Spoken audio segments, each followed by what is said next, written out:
Hello everyone, I'm Hone, and it is Friday, so that means it's time for another MTG Top 10. For this week's video, I ran a poll between two different keyword abilities, Haste and Prowess.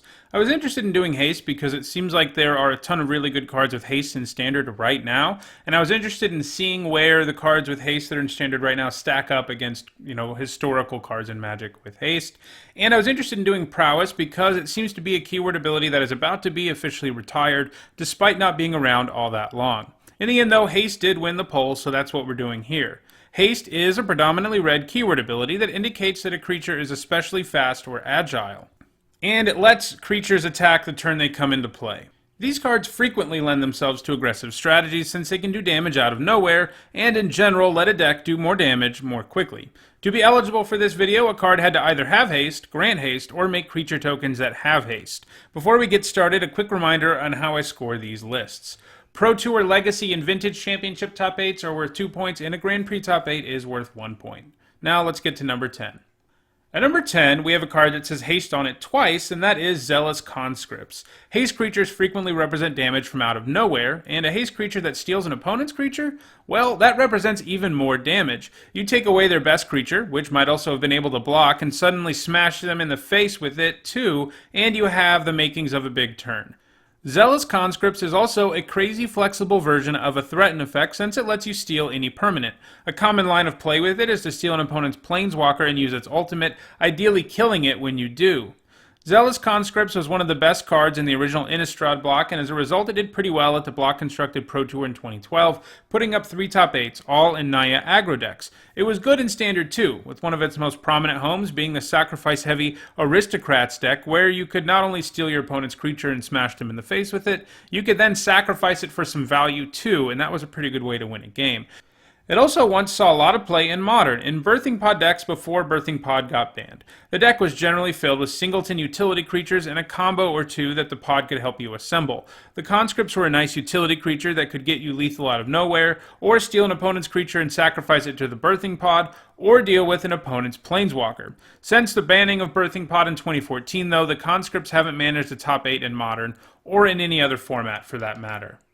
At number 9, we have the only Goblin to make the list, and it probably isn't the one you expected. It isn't Goblin Guide, who only has 33 points, which, yes, that is surprising. Instead, it is Goblin Rabblemaster. While the Rabblemaster itself doesn't have haste, the Goblin tokens it makes every turn do, and the Rabblemaster can very quickly represent a ton of damage thanks to these hasty tokens and the fact that it hits harder the more goblins you attack with. It was a prolific card in Standard, helping enable aggressive decks like the classic red deck wins. Something we're going to be saying a lot in this video is red deck wins. But the fact that it just constantly generated value wasn't something that less aggressive decks avoided, and it saw play in Jeskai and Mardu midrange and even control decks like Jeskai Dragons. It has a lone Grand Prix top 8 in Modern and a Scred red deck from back in 2016. Though it did make it into the top 16 of Grand Prix Hartford earlier this year in a Mardu Pyromancer deck, so it is probably unwise to count the Rabblemaster out of Modern entirely. It also saw its first play in Legacy earlier this year, putting up 2 Grand Prix top 8s at Grand Prix Madrid in mono-red prison decks, which lock the opponent out of mana with Blood Moon, out of attacking with Ensnaring Bridge, and out of playing things with Chalice of the Void, and then proceeds to beat the opponent to death with 1/1 tokens generated by either the Rabblemaster or Pia and Kiran Nalaar. This deck seems to be a legit one in Legacy, and it seems likely the Rabblemaster continues to see play there and could climb up higher on this list. At number 8, we have the first of 3 creatures with haste who are still in Standard now. So in other words, I was interested, in looking at creatures with haste because of how good creatures with haste are in Standard right now, and 3 of them were good enough to already make this list. So that shows you that our creatures with haste that we have right now are pretty good, and the first of these is, of course, Hazaret the Fervent. Possessing not only haste, but also the powerful indestructible keyword ability, Hazaret represents a ton of damage out of nowhere. Sure, you have to have 1 or fewer cards in your hand to attack with it, but the decks running it are super aggressive decks that dump their hands anyway, so Hazaret can basically always attack when she comes into play on turn 4. Add to that the fact that she can turn cards in your hand into damage, and you have an incredibly powerful finisher for a red aggro deck. Hazaret has been one of the defining cards of the Standard format for a while now, putting up insane numbers. These include 6 top 8s at Pro Tour Hour of Devastation, 2 at Pro Tour Ixalan, and 5 at Pro Tour Dominaria. It has achieved the most success in the various incarnations of red deck wins, including Ramunap Red and the aptly named Hazaret. Hazaret has even proven powerful enough for non-rotating formats like Modern, where it has recently begun to see play in decks like Hollow One, Affinity, and Mardu Pyromancer, and in Legacy, where it has seen play in the aforementioned mono-red Prison deck, giving the deck another way to win the game with Ensnaring Bridge in play. In other words, it doesn't look like Hazaret is going to fade into obscurity after she rotates. At number 7, we have the only artifact on this list, and another card that's still in Standard, and that is Beau Mac Courier. Beau Mac Courier doesn't offer amazing stats or anything, but it provides some serious value, and value red doesn't always have access to. In the early game, it tends to get in for a few damage, and in the late game, red decks can cash it in to essentially draw 2 to 3 cards. Red decks often have a hard time winning long games because they spend all their resources and run out of gas more quickly than their opponents, but Beau Mac Courier makes sure that you have some late game gas available. So far, the Courier has only seen play in Standard, generally alongside Hazaret. However, with the recent dominance of Goblin Chainwhirler, it seems likely that it sees a decrease in play like all 1 toughness creatures in Standard. I don't think it is a complete stretch for this to see play in Modern, Burn, or Affinity decks at some point either.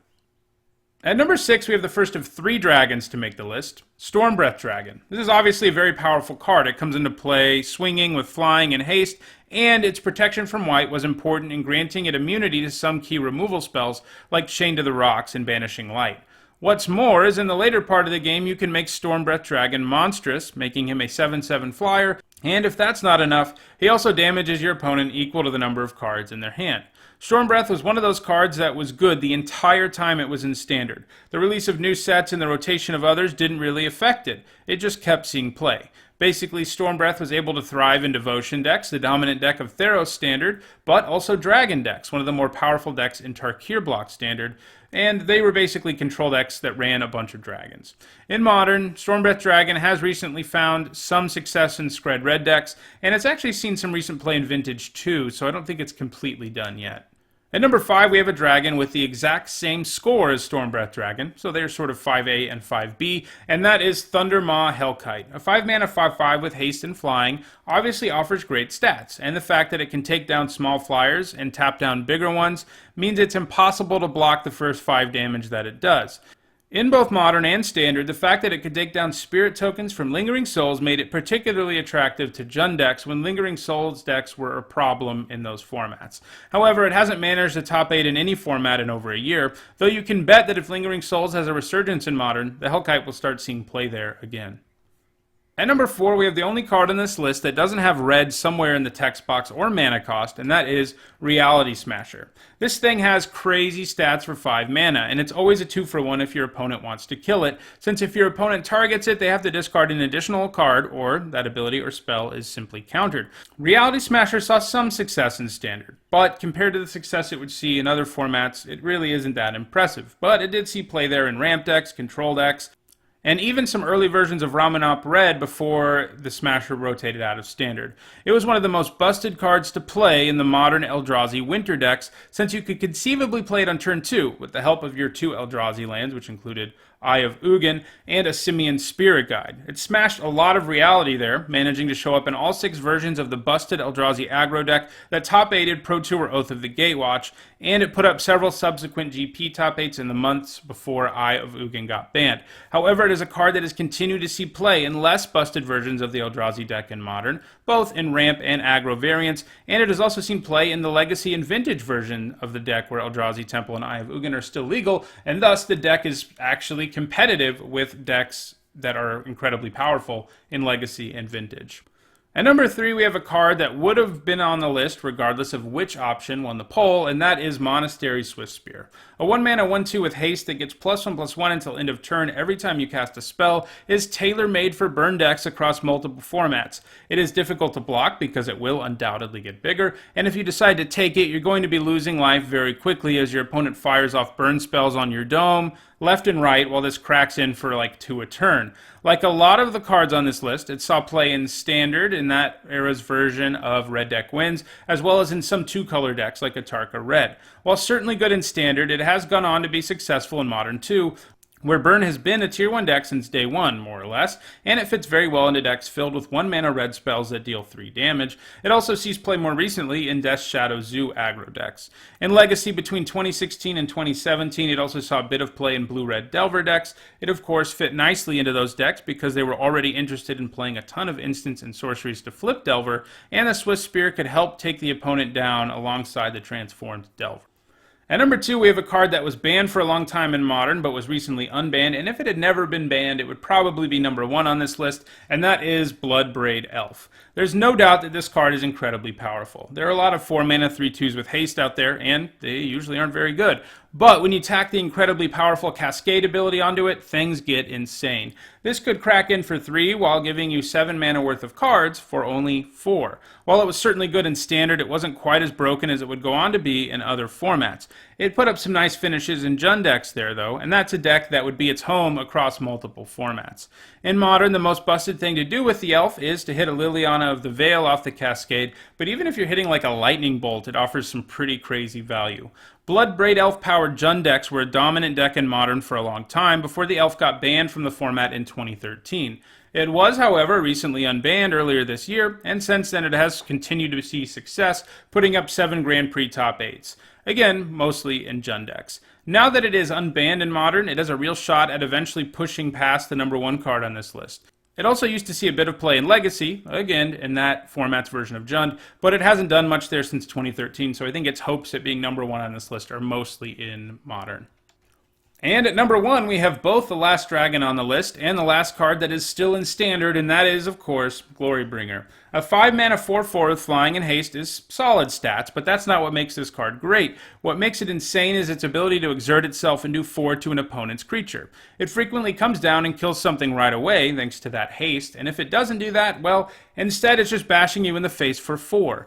Glorybringer alongside Hazoret has made red decks very strong in Standard for a while now. Unlike Hazoret, Glorybringer also has a home in more controlling and mid-range decks where it can be a win condition that also happens to be a removal spell, and that's what gets it so much higher on this list. It has seen play in basically every deck with red in it since it was printed, including Temur Energy, Ramunap Red, Red Deck Wins, 4-color Energy, and most recently Red-Black Aggro. While it hasn't seen as much play in non-rotating formats as Hazoret has, Glorybringer did recently find itself in a Modern Jund deck that managed a top 8 at Grand Prix Madrid, and that could be a portent of things to come. However, I think in the long run, if we come back in 2 or 3 years, Blood Braid Elf will probably have overtaken Glorybringer. Well, that does it for this week's MTG Top 10. If you enjoyed this video, don't forget to like it and share it so others can enjoy it too. If you want to make sure you catch future MTG Top 10s, don't forget to subscribe. Thanks for watching.